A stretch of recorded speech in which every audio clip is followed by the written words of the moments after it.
Good afternoon, class. My name is Jonathan McKenzie. I am going to talk to you a little bit about the problem of human scale.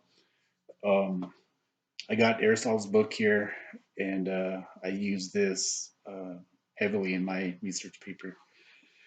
So I'm going to start off with page 83, and he talks about increasing population and government, and this is what he has to say about that. First governments were kingships, probably for this reason, because of old, when cities were small, men of eminent virtue were few. Further, they were made kings because they were benefactors, and benefits can only be bestowed by good men by when many persons equal in merit arose, no longer enduring the preeminence of one, they desired to have a commonwealth and set up a constitution. The ruling class soon deteriorated and enriched themselves out of public treasury. Riches became the path to honor, and so oligarchies naturally grew up. These passed into tyrannies, and tyrannies into democracies. For love of gain in the ruling class was always tending to diminish their numbers, and so strengthen the masses, who in the end set upon their masters and established democracies. Since cities have increased in size, no other form of government appears to be any longer even easier to establish. So um, basically, large populations require a larger government, and for a government to govern the people, um, I took some notes down and I broke down some things, I guess some readings to from my own understanding.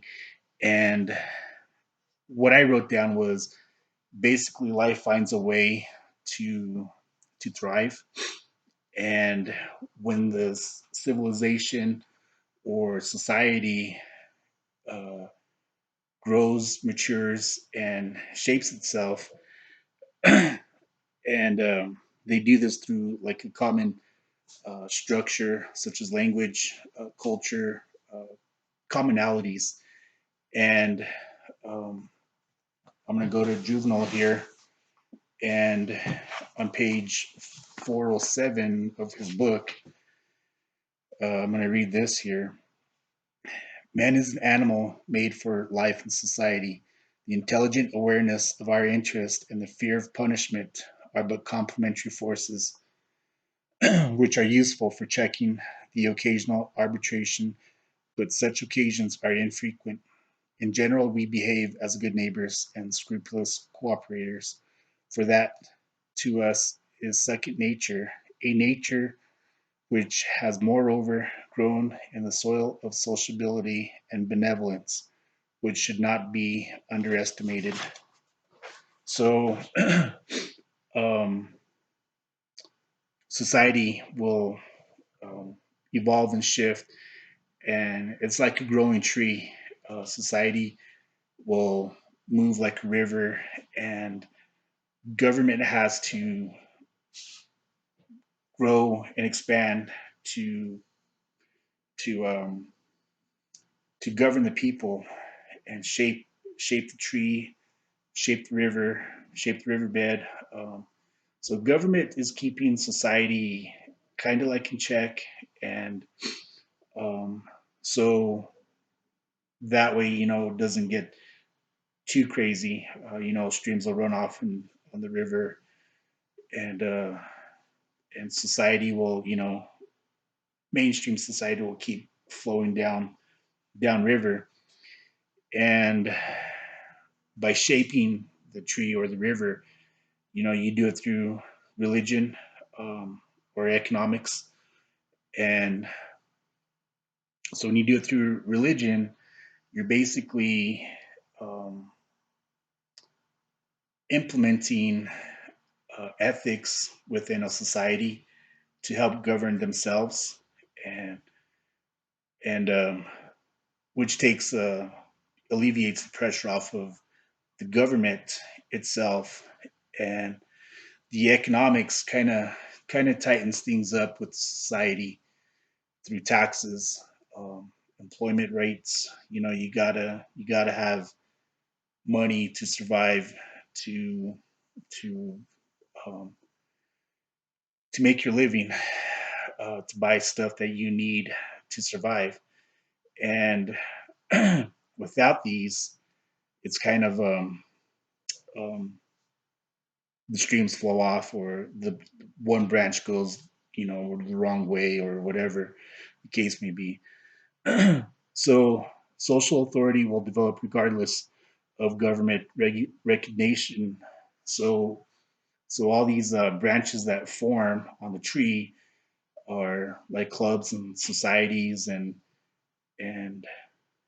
so what I imagine is society and government.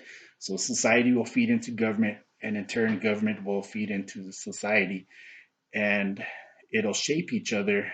So um, so by shaping by shaping government, we as a society, we have to, well, we don't have to do anything, but society will shift and evolve through technology, like Facebook.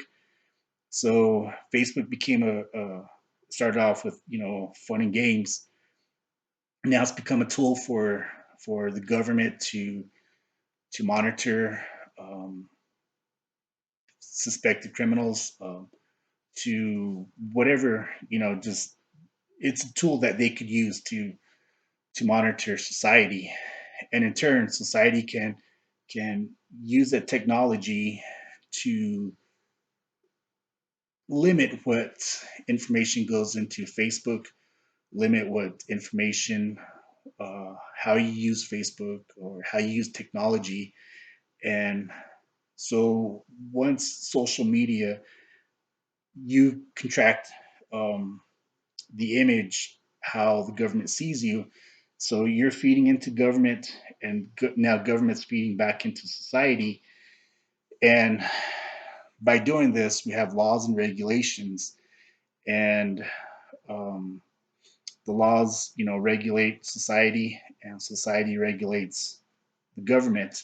So, you know, the bigger the government is, the more scandals, the more corruption there is, the more likely that all these bad things will happen. The smaller the government, the less likely it is to have corruption or scandals. And but on the downside of that, you know, if smaller government, bigger society, it's an imbalance that's not going to work out. So, you know, the bigger the population, the bigger the government. Smaller the population, smaller government.